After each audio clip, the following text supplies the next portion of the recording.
Welcome to exam theory. तो Delhi police constable के यहाँ पर आपके लिए प्रीवियस ईयर एग्जाम के सारे जो है मैथ के प्रश्नों के सॉल्यूशन लाए गए हैं, जिनमें सारे शिफ्टों के मैथ के सॉल्यूशन आपको इस चैनल पर देखने को मिलेंगे। तो आज हम लोग इस वीडियो में 27/11/2020 के शिफ्ट 3 के सारे मैथ के प्रश्नों के सॉल्यूशन इस वीडियो में देखेंगे। तो वीडियो के अंत तक जरूर बने रहिएगा। तो अगर आप इस चैनल पर नए हैं तो हमारे चैनल को सब्सक्राइब जरूर कर ले। ये हमारा सोशल मीडिया प्लेटफॉर्म है, आप हमसे यहाँ भी जुड़ सकते हैं। इसके लिंक आपको इस वीडियो के डिस्क्रिप्शन बॉक्स में मिल जाएंगे। और इस वीडियो को अपने दोस्तों के साथ शेयर करना बिल्कुल भी नहीं भूलिएगा। तो आज हम लोग इस वीडियो में 27/11/2020 के शिफ्ट 3 के सारे मैथ के प्रश्नों के सॉल्यूशन देखेंगे। बाकी इसके पहले और दूसरे शिफ्टों के सॉल्यूशन पहले ही इस चैनल पर करा दिए गए हैं। तो ये दोनों वीडियो आप हमारे चैनल के प्लेलिस्ट में जाकर देख सकते हैं। तो चलिए बढ़ते आज के प्रश्नों की ओर। देखेंगे क्वेश्चन नंबर 1। यहाँ पर क्वेश्चन में बोला जा रहा है कि एक व्यक्ति ने अपनी यात्रा का पहला भाग 160 किलोमीटर प्रति घंटा से और दूसरा भाग 240 किलोमीटर प्रति घंटा की गति से तय किया। वह अपने गंतव्य तक की कुल जो है 3840 किलोमीटर की दूरी को 20 घंटे में तय करता है, तो दूसरे भाग की दूरी कितने घंटे में पूरी की गई, ये आपसे पूछा जा रहा है। तो यहाँ पर जो है सबसे पहले जो है आपको फार्मूला पता होना चाहिए कि समय बराबर क्या होता है, दूरी बटा चाल, यानी कि टाइम बराबर डिस्टेंस बाई स्पीड होता है। तो ये फार्मूला ध्यान रखिएगा। तो यहाँ पर जो है यहाँ पर हम लोग मान लेते कि जो पहली जो दूरी है वो असल में क्या है, दूसरी दूरी यहाँ पर हम लोग मान लेते हैं, क्योंकि दूसरी दूरी निकालनी है। तो दूसरी दूरी हम लोग मान लेते हैं कि कुल जो है कितनी है, 1 किलोमीटर है। कितनी है, 1 किलोमीटर है। और पहला भाग जो है, पहले भाग की दूरी कितनी मान लेते हैं, टोटल दूरी है 3840 किलोमीटर। तो पहली भाग की दूरी कितनी हो जाएगी, 3840 माइनस 1 किलोमीटर। कितना, -1 किलोमीटर। तो अब क्या करेंगे, समय बराबर दूरी बटा चाल होता है। तो पहला वाला दूरी आपका कितनी है, तो 3840 माइनस ए बटा नीचे क्या करेंगे, स्पीड को लिखेंगे। तो स्पीड कितना है पहला भाग का, 160 किलोमीटर प्रति घंटा। इसको क्या करेंगे, यहाँ पर प्लस करेंगे, क्योंकि दोनों के समय का योग यहाँ पर कितना दिया गया है, 20 घंटा दिया गया है। तो यहाँ पर पहले दूसरा दूरी कितना है, 1 किलोमीटर। कितने की चाल से जाता है, 240 किलोमीटर प्रति घंटा की चाल से जाता है। तो ये जो है पहले भाग का समय, ये दूसरे भाग का समय, टोटल जो है कितना समय लगता है, 20 घंटे का समय लगता है। हल करेंगे, ए का जो वैल्यू आएगा यहाँ पर से क्या आ जाएगी, ए की दूरी आ जाएगी। ए की दूरी आ जाएगी तो फिर हम लोग यहाँ पर से क्या निकाल सकते हैं, समय भी निकाल सकते हैं दूसरे वाले का। तो यहाँ पर क्या करेंगे, हल करेंगे। 160 और 240 का एलसीएम कितना होता है, 480। 480 में यहाँ पर जो आपका क्या हो जाएगा, 16 तिया, यानी कि 3 से गुना करेंगे तो आपका कितना हो जाएगा, 0 4 तिया 12 8 तिया 24 1 25 3 तिया 9 2 11 माइनस यहाँ पर करेंगे तो 3a प्लस कितना हो जाएगा, 2a बराबर आपका कितना हो जाएगा, 20। यहाँ पर से आप क्या करेंगे, हल करेंगे तो यहाँ पर से आपका कितना बचेगा, -a बराबर 48 दूनी 96, सो माइनस क्या करेंगे, 11520 करेंगे। तो आपका a का वैल्यू यहाँ पर से कितना आ जाएगा, माइनस यहाँ पर आपका हो जाएगा 20, फिर यहाँ पर से आपका 9 6 15, यहाँ पर से 1, यानी कि ए का वैल्यू कितना आ गया, 1920 किलोमीटर ए की दूरी आ गई। हमसे पूछा क्या जा रहा है, समय पूछा जा रहा है। तो यहाँ पर क्या करेंगे, ये जो आपकी यहाँ पर जो है, ये जो आपका इक्वेशन यहाँ पर बैठाया गया था, तो टोटल दूरी कितनी है, यहाँ पर जो है दूसरे वाले भाग की टोटल दूरी 1920 किलोमीटर और कितने की चाल से जाता है, 240 की चाल से जाता है। तो कितने बार में चला जाएगा, 1 0 1 0 24 8 192, यानी कि दूसरे भाग की कुल दूरी को तय करने में उसे 8 घंटे का समय लगता है। तो यहाँ पर आपका ऑप्शन नंबर 1 बिल्कुल सही होगा। नेक्स्ट क्वेश्चन देखेंगे क्वेश्चन नंबर 2। यहाँ पर जो है क्वेश्चन में बोला जा रहा है कि किसी वस्तु का अंकित मूल्य 5000 रुपये है। इस पर क्रमशः जो है 15%, 10% और 18% की 3 क्रमिक छूटें दी जाती है। तो आपसे पूछा जा रहा है कि उस वस्तु का विक्रय मूल्य यानी कि एसपी क्या है। तो सबसे पहले ये जो परसेंट वैल्यू दिया गया है यहाँ पर इसे क्या करेंगे, फ्रैक्शन में चेंज करेंगे। तो 15% का फ्रैक्शन वैल्यू कितना होगा, 3/20। 10% का फ्रैक्शन वैल्यू कितना होगा, 1/10। और 18% का फ्रैक्शन वैल्यू कितना होगा, 9/50 होगा। तो यहाँ पर जो है सब क्वेश्चन में बोला गया है कि अंकित मूल्य कितना है, 5000 रुपये है, यानी कि मार्क्ड प्राइस 5000 है। उसमें जो है क्या बोला गया कि 20 यूनिट के सामान पर क्या दिया जाता है, 3 यूनिट का छूट दिया जाता है। यानी कि 20 यूनिट के सामान पर अगर 3 यूनिट का छूट दिया जाता है तो कितने में बेचेगा, 17 यूनिट में। फिर बोला गया कि 10 यूनिट के सामान पर 1 यूनिट का छूट दिया जाता है, यानी कि 10 यूनिट के सामान को 1 यूनिट के छूट यानी कि 9 यूनिट में बेचेगा। फिर तीसरे छूट में 50 यूनिट के सामान को 9 यूनिट का छूट दिया जाता है, यानी कि कितने में बेचेगा, 41 यूनिट में बेचेगा। हल करेंगे, यहाँ पर से आपका क्या आ जाएगा, एसपी यानी कि विक्रय मूल्य आ जाएगा। तो हल कर लेते हैं यहाँ पर से 1 2 3 0, 3 0 से 3 0 चला गया, 5 से 5 यहाँ पर चला गया। अब क्या करेंगे, 17 × 9 × 41/2 से भाग कर देंगे तो आंसर आएगा। तो 17 इंटू आपका कितना हो जाता है, 17 × 9 आपका 153, 153 इंटू 41 करेंगे तो आपका कितना हो जाएगा 3, 5 और 4 × 12 5 17 1, 15 × 4 60 है 1 61, यानी कि कितना हो जाएगा आपका 15 × 4 60 1 61, यहाँ पर कितना हो जाएगा 62, सॉरी 62 हो जाएगा। तो कितना हो जाएगा 62 73 बटा नीचे क्या करेंगे 2 से भाग करेंगे तो आपका कितना आ जाएगा यहाँ पर से, तो यहाँ पर से आपका भाग करेंगे तो 3 दूनी 6, 1 फिर 3 आपका 2 छक 12, यानी कि 3136.5 रुपये आपका क्या आ जाएगा एसपी यानी कि विक्रय मूल्य आएगा। तो यहाँ पर आपका ऑप्शन नंबर 1 बिल्कुल सही होगा। तो अगर आपको वीडियो पसंद आ रहा तो लाइक करते जरूर चलिएगा। नेक्स्ट क्वेश्चन देखेंगे क्वेश्चन नंबर 3। यहाँ पर क्वेश्चन में दिया गया है कि एक आयताकार भूखंड की लंबाई उसकी चौड़ाई से 15 मीटर अधिक है। यदि भूखंड के चारों ओर बार लगाने की लागत 16.5 रुपये प्रति मीटर है की दर से 4950 रुपये है, तो आपसे पूछा जा रहा है कि भूखंड की लंबाई कितनी है, ये आपसे पूछा गया। तो यहाँ पर जो है सबसे पहले क्या करेंगे, जब इस टोटल रुपये के खर्च को इस प्रति मीटर की रुपये से भाग कर देंगे तो आपका क्या निकल जाएगा, इस आयताकार भूखंड का परिमाप यानी कि पेरीमीटर निकल जाएगा। तो यहाँ पर क्या करेंगे 4950 रुपये को किससे भाग कर देंगे, इस प्रति मीटर वाले रुपये से भाग करेंगे तो पेरीमीटर आएगा। तो 16.5 रुपये को हम लोग फ्रैक्शन में क्या लिख सकते हैं 33/2 रुपये लिख सकते हैं। तो इसे जो है 33/2 से भाग करेंगे तो 2 आपका कहाँ चला जाएगा, ऊपर चला जाएगा। तो क्या करेंगे हल कर लेंगे, यहाँ पर किससे काटेंगे, यहाँ पर से 33 से ही काटते तो 33 से आपका एक बार में 9 7 16, तो 33 25 आपका 165 कर जाएगा। तो कितना आ जाएगा आपका परिमाप 300 मीटर आएगा। तो यहाँ पर फिर क्वेश्चन में बोला गया है कि जो आयताकार भूखंड है उसकी जो लंबाई है चौड़ाई से कितनी है 15 मीटर अधिक है, यानी कि अगर चौड़ाई को x मीटर मान ले तो लंबाई कितनी हो जाएगी x + 15 मीटर। तो इसके जो है आयताकार के परिमाप का जो है फार्मूला क्या हो जाता है, फार्मूला होता है 2 + लेंथ प्लस ब्रेथ, यानी कि लंबाई प्लस चौड़ाई बराबर क्या हो जाता है टोटल परिमाप। तो टोटल परिमाप हल करने पर यहाँ पर से कितना आया 300 मीटर। तो क्या करेंगे यहाँ पर 2 से काटेंगे 300 को तो कितना बार में चला जाएगा 150 बार में। और लेंथ और ब्रेथ की लंबाई कितनी है x + 15 और x है, तो टोटल कितनी हो जाएगी 2x + 15 बराबर आपकी कितनी हो जाएगी 150 मीटर। हल करेंगे तो यहाँ पर से आपका कितना हो जाएगा 2x बराबर 150 में से 15 माइनस करेंगे तो आपका कितना आ जाएगा 135। तो x बराबर आपका यहाँ पर से वैल्यू कितना आ जाएगा, x बराबर आपका 2 छक यानी कि 67.5 मीटर आएगा। लेकिन आपकी क्या पूछी जा रही है लंबाई, तो लंबाई पूछी जा रही है। तो लंबाई यहाँ पर कितना माना था ना हम लोग x + 15 माना था। तो अगर x का वैल्यू 67.5 है उसमें 15 जोड़ देंगे तो आपका कितना हो जाएगा 7 5 12, यानी कि 82.5 मीटर आपकी क्या हो जाएगी इस आयताकार भूखंड की लंबाई यानी कि लेंथ होगी। तो यहाँ पर आपका ऑप्शन नंबर 3 बिल्कुल सही होगा। नेक्स्ट क्वेश्चन देखेंगे क्वेश्चन नंबर 4। यहाँ पर क्वेश्चन में बोला जा रहा है कि एक मोटरसाइकिल के पेट्रोल से पूरी भरी टंकी जो है 30 दिनों के लिए पर्याप्त है। यदि कोई सवार जो है प्रतिदिन 20% ज़्यादा पेट्रोल की खपत करता है तो पेट्रोल से भरी टंकी जो है कितने दिनों के लिए पर्याप्त होगी, ये आपसे पूछा जा रहा है। तो यहाँ पर जो है पहले जो है कितने दिनों के लिए पर्याप्त थी, तो 30 दिनों के लिए। तो यहाँ पर जो है ये जो है कितने की खपत जो है वृद्धि हो गई 20%। 20% का जो है वैल्यू कितना होता है फ्रैक्शन में, तो 1/5 होता है फ्रैक्शन वैल्यू। यानी कि अगर पहले खपत 5 यूनिट थी तो अब कितनी हो गई 6 यूनिट हो गई। यानी कि अगर खपत का यहाँ पर उल्टा कर दे तो यानी कि 5 यूनिट पहले खपत हो रही थी अब कितनी हो रही है 6 यूनिट हो रही है। तो अब हल करेंगे तो आपका क्या निकल जाएगा कि कितने दिन वो टोटल जो है चलेगी उस पूरा पेट्रोल, वो आपका समय आ जाएगा। तो हल कर लेंगे 6 × 30 यानी कि टोटल अब पेट्रोल जो है कितने समय के लिए चलेगी, तो 25 दिनों के लिए चलेगी। तो यहाँ पर आपका ऑप्शन नंबर 2 बिल्कुल सही होगा। नेक्स्ट क्वेश्चन देखेंगे क्वेश्चन नंबर 5। यहाँ पर क्वेश्चन में दिया गया है कि 2 व्यक्तियों में से प्रत्येक को जो है 43,892 रुपये की धनराशि का ऋण जो है 3 वर्षों के लिए दिया गया है।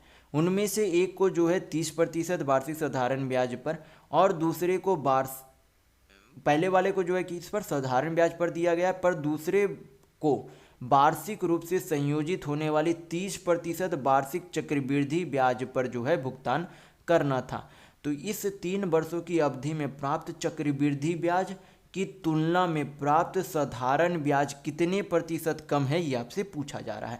तो यहाँ पर जो है मैंने एक कंपाउंड इंटरेस्ट का फुल फ्लेज वीडियो डाला, तो उसमें मैंने रेशियो बताया था 3 साल का, कि उसमें जो है 3 साल का रेशियो क्या होता है, 3:3:1। अगर आपको कंपाउंड इंटरेस्ट यानी कि चक्रवृद्धि ब्याज रेशियो से नहीं निकालना आता है तो ये मैंने जो वीडियो डाला वो वीडियो जाकर देखिएगा, आप आसानी से रेशियो से चंद सेकेंडों में आप कंपाउंड इंटरेस्ट निकाल पाएंगे। तो यहाँ पर से जो है 3 ईयर का यानी कि 3 साल का ये जो आपका क्या होता है, रेशियो होता है, कितना होता है, 3:3:1। तो यहाँ पर जो है बोला गया कि ये जो है 30% है, तो यहाँ पर क्या करेंगे 30%, तो यहाँ पर क्या कर देंगे, यहाँ पर 30% लिखेंगे। फिर क्या करेंगे 30% का भी 30% निकालेंगे तो कितना होगा, 9 होगा। फिर 9 का भी कितना निकालेंगे 30%, तो कितना होगा, 2.7% होगा। तो यहाँ पर क्या पूछा जा रहा है कि जो पहले जो आपका टोटल जो चक्रवृद्धि ब्याज था वो साधारण ब्याज से कितना कम होगा। तो यहाँ पर जो है हम लोग क्या करेंगे, सबसे पहले टोटल आपका कंपाउंड इंटरेस्ट यहाँ पर से कितना हो जाएगा। तो यहाँ पर से टोटल कंपाउंड इंटरेस्ट निकालेंगे तो कितना हो जाएगा, 30×3=90 प्लस 9×3=27 प्लस यहाँ पर से कितना हो जाएगा 2.7। तो ओवरऑल आपका कंपाउंड इंटरेस्ट कितना परसेंट हो जाएगा, तो 90 और 20 आपका 110, 117 2 कितना हो जाएगा 119.7। ये आपका क्या हो गया, टोटल कंपाउंड इंटरेस्ट यानी कि चक्रवृद्धि ब्याज हो गया।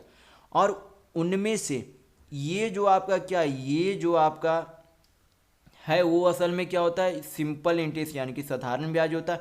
और ये जो असल में होता है वो आपका, मैं इस वीडियो में अगर आप वीडियो जाकर देखिएगा तो मैं बता चुका हूँ कि ये जो आपका होता है वो असल में क्या होता है, कंपाउंड इंटरेस्ट और सिंपल इंटरेस्ट का अंतर होता है।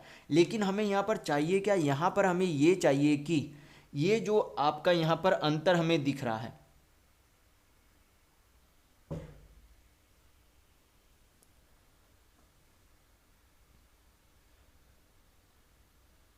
तो यहाँ पर जो यहाँ पर ये अंतर है, यहाँ पर क्या करेंगे, ये जो अंतर है इसका हमें क्या करना, ओवरऑल कंपाउंड इंटरेस्ट का परसेंटेज गेन करना है यानी कि पता लगाना है। तो यहाँ पर से इन दोनों का ओवरऑल परसेंट कितना हो जाएगा, 27 प्लस 2.7 करेंगे तो कितना होगा 29.7।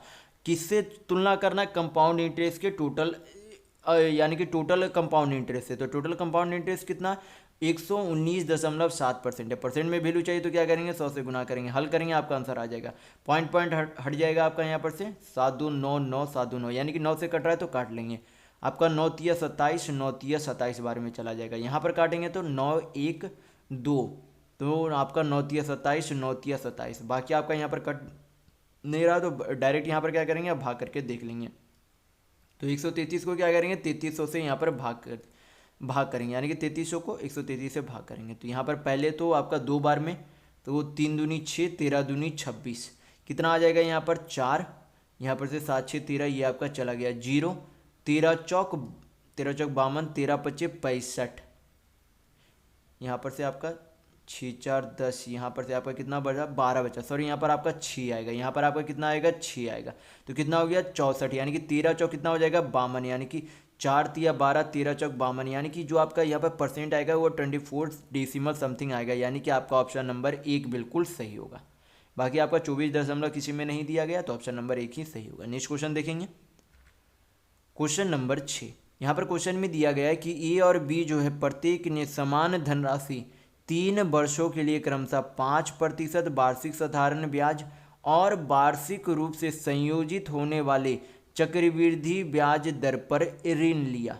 तो भुगतान के समय ए की तुलना में बी को जो है 427 रुपया अधिक देना था। तो बी के द्वारा ऋण ली गई धनराशि और भुगतान की गई राशि जो है आपसे पूछा यानी कि भुगतान की गई ब्याज आपसे पूछा जा रहा है कि कितना है। तो यहाँ पर जो है 3 वर्षों का, जैसे कि मैंने अभी पिछले वाले क्वेश्चन में ये बताया कि 3 सालों का जो है आपका रेशियो कितना होता है 3:3:1 होता है। तो यहाँ पर से जो है हम लोग क्या करेंगे, यहाँ पर से हम लोग निकाल सकते हैं कि यहाँ पर जो है क्या दिया गया, ये जो है 5% रेट दिया गया, तो 5%, फिर क्या करेंगे 5% का भी 5% निकालेंगे तो कितना हो जाएगा यहाँ पर से 5 × 5 = 25 यानी कि 0.25। फिर 0.25 का भी क्या करेंगे 5% निकालेंगे तो आपका कितना हो जाएगा 0.0125 होगा।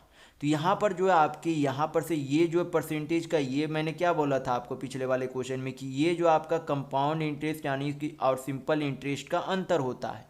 तो यहाँ पर जो ओवरऑल अंतर परसेंट में कितना है, यहाँ पर तो आपका हो जाएगा 25 या 75 यानी कि 0.75 प्लस आपका यहाँ पर से कितना हो जाएगा 0.0125, योग आपका यहाँ पर से कितना हो जाएगा, यहाँ पर से आपका हो जाएगा 0.7516516 यानी कि 0.7625%। इतने परसेंट बराबर जो है वैल्यू कितना दिया गया रुपये में, 427 रुपये के बराबर है। यहाँ पर से पॉइंट हटाएंगे तो नीचे कितना चला जाएगा, 1 2 3 4, क्या हो रहा है यहाँ पर 25 से कट रहा है तो काट लेंगे, ये आपका 25 चौक 100 और 2 शून्य, ऊपर में आपके 25 दिया 75, आपका 25 25 125, पास से फिर कट रहा है तो काट लेंगे, यहाँ पर से 61 बार में चला जाएगा, ये आपका 80 बार में चला जाएगा।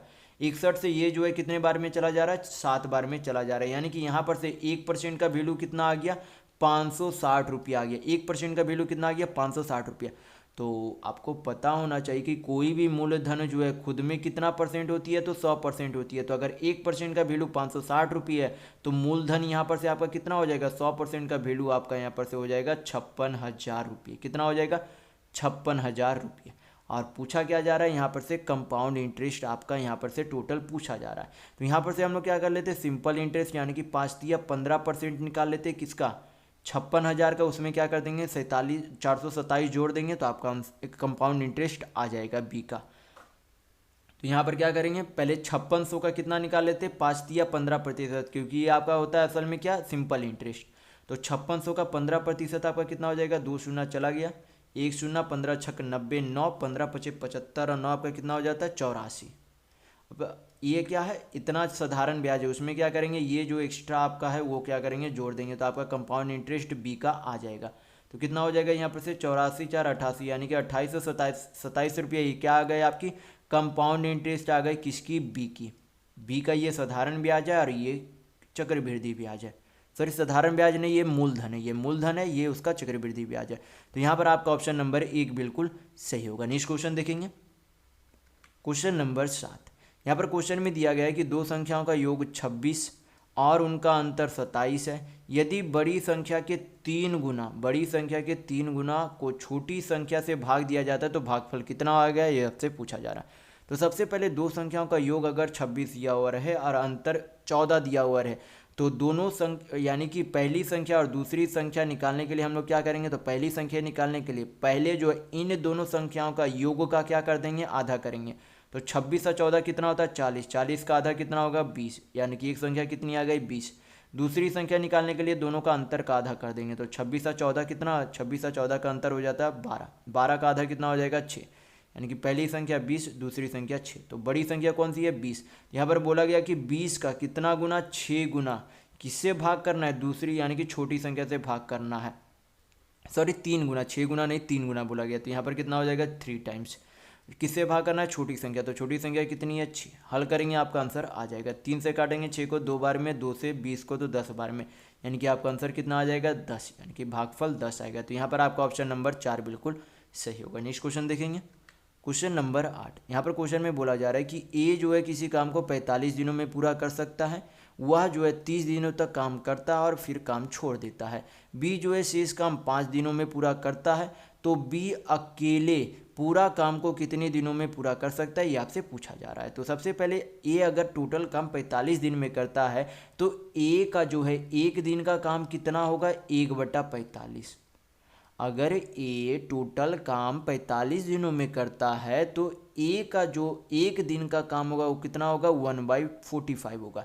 और टोटल जो है अगर ये एक दिन का काम है तो टोटल कितने दिनों तक काम किया, 30 दिनों तक काम किया। तो 30 दिनों में उसने कितना काम किया, तो 15 से कट रहा है तो 15 दूनी 30, 15 तिया 45, यानी कि ए ने जो है कुल काम का 2/3 काम कर लिया, यानी कि टोटल काम 3 यूनिट था, उसमें से 2 यूनिट ए ने कर लिया।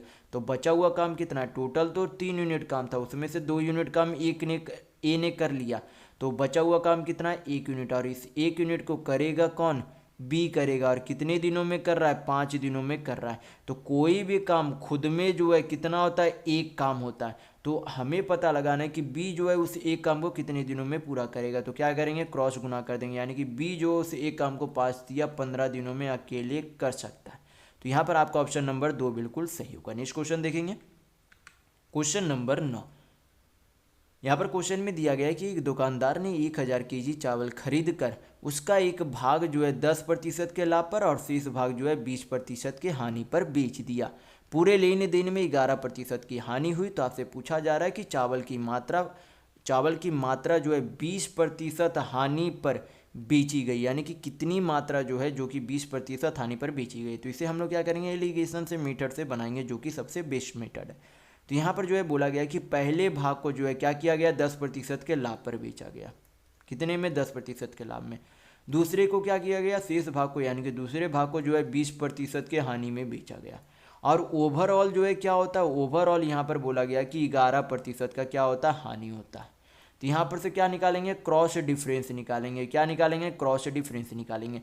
यानी कि 11 माइनस क्या करेंगे, 20 करेंगे। यानी कि 11 माइनस माइनस कितना हो जाएगा, प्लस, यानी कि -11 + 20 तो कितना हो जाएगा, 9। अनुपात यहाँ पर से क्या करेंगे, यहाँ पर से 10 माइनस 11 करेंगे, यानी कि माइनस माइनस प्लस, तो 10 और 11 कितना हो जाएगा, 21। यहाँ पर से काटेंगे तो ये 3 बार में, ये 7 बार में चला जाएगा। यानी कि 3:7 में ही क्या किया गया था, इस 1000 केजी चावल को बांटा गया था। तो टोटल यहाँ पर यूनिट में कितना है, 7 3 10 यूनिट है। कितना है टोटल, 10 यूनिट। और 10 यूनिट बराबर टोटल कितने केजी है, तो 1000 केजी है। तो 1 यूनिट का वैल्यू कितना हो जाएगा, 100 चला गया, यानी कि 1 यूनिट बराबर 100 केजी है। तो हमें क्या चाहिए, हानि वाले का वजन चाहिए। तो हानि 20% वाले में जो है कितना यूनिट जो है बेचा गया था, तो 7 यूनिट। तो अगर 1 यूनिट का वैल्यू 100 केजी है तो 7 यूनिट का वैल्यू कितना हो जाएगा, 700 केजी। यानी कि 700 केजी को 20% के हानि पर बेचा गया था। तो यहाँ पर आपका ऑप्शन नंबर 3 सही होगा। नेक्स्ट क्वेश्चन देखेंगे, क्वेश्चन नंबर 10। यहाँ पर आपसे पूछा जा रहा है कि कौन सा जो है सबसे छोटा भिन्न है। तो इस तरीके का प्रश्न हल करने के लिए मैं आपको जो है सबसे बेस्ट तरीका बताता हूँ। यहाँ पर पहले यहाँ पर सारे नंबर यहाँ पर पहले लिख लेते हैं हम लोग बेहतर तरीके से। तो 11/12, 13/14 आपका, 12/13, फिर आपका 15/16, फिर आपके कितने 19/20 है। तो हम लोग क्या करेंगे, सबसे छोटी संख्या ढूंढनी है। तो हम लोग क्या करेंगे, आपस में क्रॉस गुना करते हुए चलेंगे। जिसका ऊपर में वैल्यू सबसे कम आएगा तो उसे क्या करेंगे, रखेंगे, और जो बड़ा आएगा उसे क्या कर देंगे, काटते हुए चलेंगे। तो यहाँ पर 14 × 11 करेंगे। 14 × 11 करेंगे तो आपका कितना आ जाता है, 154। कितना आता है, 154 आता है। 14 × 11 आपका 154 आएगा। और 12 × 13 करेंगे तो आपका कितना आ जाएगा, 12 × 36, यानी कि 156 आएगा। तो ये इन दोनों में से बड़ा कौन है, 156। लेकिन हमें क्या चाहिए, छोटी संख्या चाहिए, यानी कि ये आपका क्या होगा, ये संख्या नहीं हो सकती। अब क्या करेंगे, इन दोनों में देखेंगे। तो 13 × 11 करेंगे तो 13 × 11 आपका कितना होता है, 13 × 11 आपका हो जाता है 130, और 13 आपका हो जाएगा 143। कितना हो जाता है, 143। 12 × 12 करेंगे तो कितना हो जाएगा, 144। तो 144 और 143 में बड़ा कौन है, 144। हमें छोटा ढूंढना है तो ये वाला नहीं होगा। अब क्या करेंगे, इन दोनों में देखेंगे। तो 16 × 11 करेंगे तो आपका कितना हो जाएगा, 16 × 11 आपका हो जाएगा 176। कितना हो जाएगा, 176। 12 × 15 करेंगे तो आपका कितना हो जाएगा, 180। तो 176 में 180 बड़ा है, यानी कि ये संख्या फिर से नहीं होगी। अब क्या करेंगे, इन दोनों में देखेंगे, 11/12 और 19/20 में। तो यहाँ पर से जो आपका कौन सा हो जाएगा, यहाँ पर 20 × 11 करेंगे तो आपका कितना हो जाता है, 220। और 19 × 12 करेंगे तो आपका कितना हो जाता, 19 आपका हो जाता है 19 दूनी 38, 190। और 38 आपका कितना हो जाएगा, 190।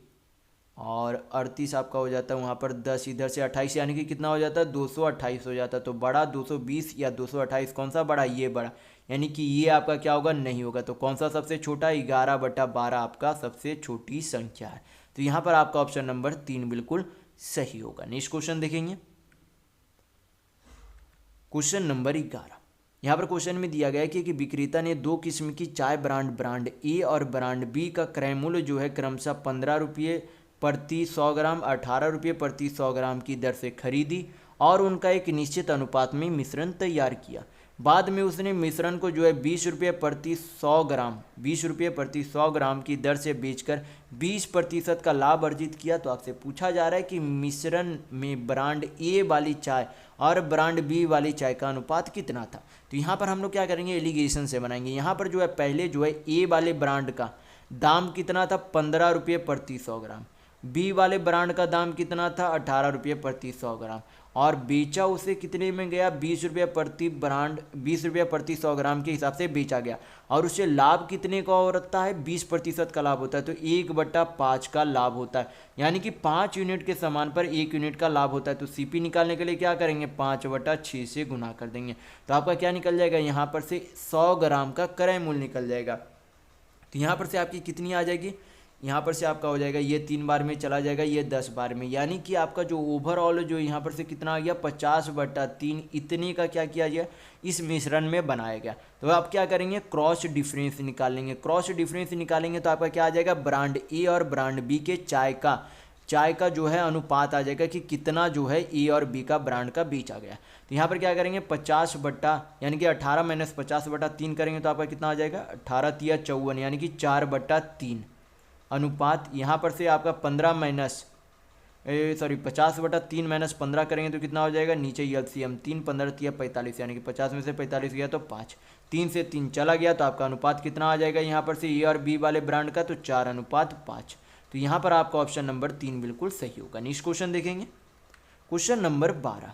यहाँ पर क्वेश्चन में दिया गया है कि एक घनाकार जो है खुली बाहर से 1.6 मीटर लंबी, 1.3 मीटर चौड़ी और 53 सेंटीमीटर ऊंची है। यदि इसकी क्षमता 900 लीटर है और इसकी दीवारें जो है 5 मीटर मोटी है तो तली की मोटाई कितनी है, ये आपसे पूछा जा रहा है। तो यहाँ पर जो है सबसे पहले क्या करेंगे, क्योंकि सभी सेंटीमीटर में इधर चाहिए तो इसे क्या करेंगे, घनाकार जो टंकी है उसे भी क्या करेंगे, मीटर में सभी भुजाओं को सेंटीमीटर में चेंज कर लेते हैं। तो 1.6 मीटर का सेंटीमीटर कितना हो जाएगा, 160 सेंटीमीटर। 1.3 मीटर का कितना हो जाएगा, 130 सेंटीमीटर, और ये तो पहले से ही सेंटीमीटर में। तो अब क्या करेंगे, सबसे पहले घनाभ का आयतन। तो इसका जो आयतन का फॉर्मूला क्या हो जाता है, आयतन का फॉर्मूला हो जाता है length into breadth into height. लेकिन यहाँ पर क्या बोला जा रहा है कि इसके जो लंबाई और चौड़ाई क्या है, लंबाई और चौड़ाई इसकी बाहर से इतनी दी गई है, लेकिन क्या है उसकी मोटाई, उस दीवार की मोटाई कितनी है, 5 सेंटीमीटर है। यानी कि अगर इस तरीके से है, ये आपका यहाँ पर क्या है, मोटाई है, तो लंबाई में क्या हो जाएगी, दोनों तरफ यहाँ पर कमी आएगी अगर इसकी क्षमता की बात की जाएगी। तो अगर क्षमता की यहाँ पर क्योंकि बात की जा रही है तो 5 इधर से भी घटेगा, 5 इधर से, यानी कि ओवरऑल लंबाई में 10 सेंटीमीटर घटेगा और चौड़ाई में भी 10 सेंटीमीटर घटेगा। तो यहाँ पर लंबाई अब जो है अंदर की कितनी हो जाएगी, 150 सेंटीमीटर, और अंदर की चौड़ाई कितनी हो जाएगी, 120 मीटर। तो अंदर की लंबाई भी पता है, चौड़ाई भी पता है, तो length into breadth into height आपका कितना हो जाएगा, 53, और इसकी भी जो है मोटाई होगी क्योंकि नीचे तली की भी मोटाई होती है, ऊंचाई की भी। तो यहाँ पर क्या हो जाएगा, 53 - x, क्योंकि ऊपर जो है खोल कर रखा गया तो यहाँ पर 2x माइनस नहीं होगा, सिर्फ एक बार नीचे का, इसलिए -x होगा। तो ये टोटल वॉल्यूम बराबर कितने के, पानी के वॉल्यूम के बराबर हो जाएगा। तो पानी का वॉल्यूम कितना है, 900 लीटर है, लेकिन 900 लीटर अगर इसे सेंटीमीटर क्यूब में चेंज करेंगे तो किससे करते हैं, 1000 से गुना करेंगे। किससे गुना करेंगे, 1000 से गुना करेंगे। तो हल करेंगे, यहाँ पर से आपका क्या आ जाएगा, x का वैल्यू आएगा, वही तली की मोटाई होगी। तो हल कर लेंगे, 1 0 2 0 2 0 से 2 0 आपका चला गया। यहाँ पर से आपका 3 से काटेंगे तो 3 तिया 9, 3 चौक 12, फिर यहाँ पर से आपका 5 से काटेंगे तो 5 तिया 15, 5 दूनी 10, 200 बार में। यहाँ पर से फिर 4 से काटेंगे तो 4 तिया आपका कितना हो जाएगा, 4 पचे 20 यानी कि 50। 3 से 3 आपका चला गया तो आपका कितना बचा, 53 माइनस x बराबर कितना हो जाता है, 50, यानी कि x बराबर आपका कितना आ जाएगा, 3 सेंटीमीटर, यानी कि उसकी जो मोटाई कितनी थी तली की, 3 सेंटीमीटर। तो यहाँ पर आपका ऑप्शन नंबर 2 बिल्कुल सही होगा। नेक्स्ट क्वेश्चन देखेंगे, क्वेश्चन नंबर 13। यहाँ पर क्वेश्चन में बोला जा रहा है कि 2 वर्ष पूर्व किसी परिवार के 5 सदस्यों की औसत आयु 18 वर्ष थी। परिवार में एक नए सदस्य आ जाने से परिवार की औसत आयु अब भी वही है, तो नए जुड़े सदस्य का वर्तमान आयु कितना है, ये आपसे पूछा जा रहा है।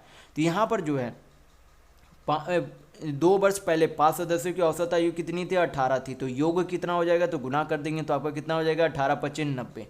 2 वर्ष पूर्व थी तो अभी में जो है टोटल आयु कितना हो जाएगा, तो योग करेंगे तो क्या करेंगे, 5 सदस्य थे 2 वर्ष पहले, तो वर्तमान में निकालने के लिए क्या करेंगे, 5 दूनी 10, यानी कि अगर इसमें 10 उम्र जोड़ दे तो वर्तमान उम्र का योग निकल जाएगा इन 5 सदस्यों का। तो कितना हो जाएगा, 90 या 10 100, यानी कि 100 साल के टोटल है इन 5 सदस्यों का उम्र। फिर बोला गया कि औसत उम्र जितना पहले 2 साल था अब भी उतना था ही है, यानी कि पहले 18 था तो अब भी 18 है। लेकिन अब जो है सदस्यों की संख्या कितनी हो गई, एक बढ़ गई। पहले अगर 5 थी तो अब कितनी हो गई, 6। तो टोटल योग कितना हो गया अब 108।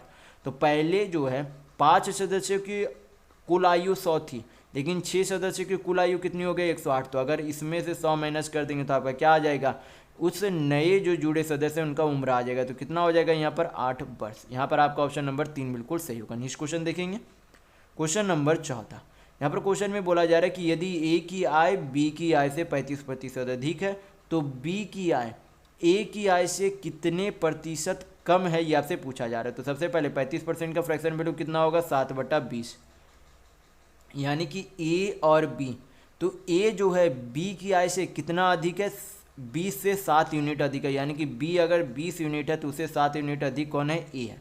तो यहाँ पर फिर बोला जा रहा है कि बी की आय ए की आय से जो है कितने प्रतिशत कम है। ए की आय से जो है बी की आय जो है ए की आय से कितना कम है, तो 7 यूनिट कम है। किससे तुलना करना है, ए की आय से। तो ए की आय कितनी है, 27 यूनिट। परसेंट में वैल्यू चाहिए तो क्या करेंगे, 100 से गुना करेंगे, हल करेंगे, आपका आंसर आ जाएगा। तो 700/27, तो यहाँ पर आपका हो जाएगा 27 दूनी 54, 16 160, तो 27 आपका कितना हो जाएगा, 162, यानी कि लगभग 25.9 आएगा। तो लगभग आपका कितना हो जाएगा, 26% हो जाएगा। तो यहाँ पर आपका ऑप्शन नंबर 2 बिल्कुल सही होगा। नेक्स्ट क्वेश्चन देखेंगे, क्वेश्चन नंबर 15। यहाँ पर क्वेश्चन में बोला जा रहा है कि छोटी से छोटी वह संख्या कौन सी है जिसे 12, 10 और 11 से विभाजित करने पर शेष क्रमशः 11, 19 और 10 प्राप्त होता है। तो सबसे पहले क्या करेंगे, इस तरीके के प्रश्न में ये जो आपका तीनों संख्याएं दी रहती है उनका क्या करेंगे, एलसीएम लेंगे, और एलसीएम करने के बाद इनका क्या करेंगे, के का वैल्यू होता है। यानी कि जैसे कि 12 - 11 एक संख्या है, शेषफल कितना बचता है उसका 11 बचता है। तो 12 - 11 करते तो कितना आता है, 1। 10 - 9 करेंगे तो कितना आएगा, 1। 11 - 10 करेंगे तो कितना आएगा, 1। यानी कि ये जो सभी जगह कितना आ रहा है, 1 आ रहा है। तो ये जो आपका एलसीएम आएगा उसमें क्या कर देंगे, ये 1 माइनस कर देंगे तो आपका आंसर आ जाएगा। तो सबसे पहले इन तीनों संख्याओं का एलसीएम लेंगे तो आपका कितना हो जाएगा, तीनों आपस में जो है कोई भी फैक्टर समान नहीं दिख रहा है तो तीनों का गुणज ही एलसीएम होगा। तो कितना हो जाएगा यहाँ पर से 12, सॉरी नहीं, ये दोनों का कॉमन फैक्टर दिख रहा है। तो 12 10 का तो पहले 60 हो गया, 60 और 11 का कितना हो जाएगा एलसीएम, 660। यानी कि इन तीनों संख्याओं का एलसीएम 660 हो गया। और ये जो आया यहाँ पर 1, इसमें क्या कर देंगे, माइनस कर देंगे, हल करेंगे, आपका आंसर आ जाएगा। कितना हो जाएगा, 659 होगा। तो यहाँ पर आपका ऑप्शन नंबर 3 बिल्कुल सही होगा। तो वीडियो में बस इतना ही। अगर आपको वीडियो पसंद आया तो लाइक कीजिएगा, नए हैं तो चैनल को सब्सक्राइब जरूर कर लीजिएगा। ये हमारा सोशल मीडिया प्लेटफॉर्म है, आप हमसे यहाँ भी जुड़ सकते हैं। इसके लिंक आपको इस वीडियो के डिस्क्रिप्शन बॉक्स में मिल जाएंगे।